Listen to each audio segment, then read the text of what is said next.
Hi everyone, welcome to another tutorial on CSS. In this tutorial, we'll be learning the CSS selectors. Why, what and how are they used? If you want to know what is CSS and have an introduction to cascading style sheets, the video link is in the description and provided in the info box here.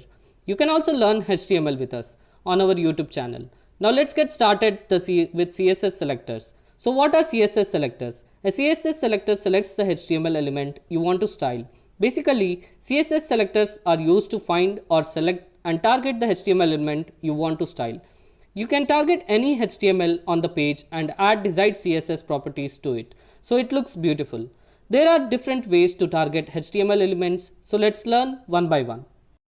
First is our universal selector. Let us see how we use it and what is its purpose. As you can see, I created an HTML file and have written some code inside it. You can find all the code in our Git repository. The link is in the description. As you can see the code here, I added all types of text elements like headings, paragraphs and lists. Now what if you want to target all these HTML elements and give a single same CSS? For that we use universal selector star. You can target all your HTML elements using a star like this. And writing any CSS properties to this will apply to all the HTML elements on the page. I applied font size and color red to my HTML elements. Now let us see how it appears on the web page. Open this file where it is located and open it with Chrome.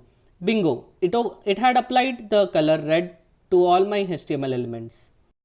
Next comes our HTML element selectors. This is the basic way of targeting an HTML element to style. This is helpful to style any specific type of element on the page, and styling the HTML elements like this will apply the style of the same element any number of times wherever it is located. We can target HTML elements just by using the same element name. As you can see, I had applied styles to my div, multiple paragraphs p and a href tag element. Now let us see how it appears on the web page. Wonderful! It had applied the desired CSS to only that specific elements as we wanted. Now let us learn the very common type of selectors, which are class and ID selectors. You can start using this type of selectors just by using the class attribute and defining the class name inside it.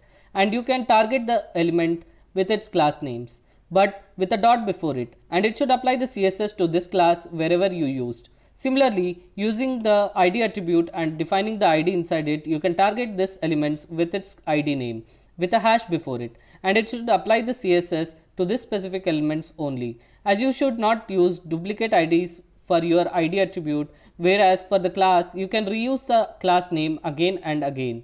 So what if you want to target the elements with the ID and class attribute at the same time? You can target it in this way with hash ID name dot class name. Also you can use multiple classes at the same time in the class attribute divided by a space, and you can target it by dot class 1 name dot class 2 name like this without a space. What if you want to target only one child element with reference to the parent element, like we are targeting only the second paragraph here?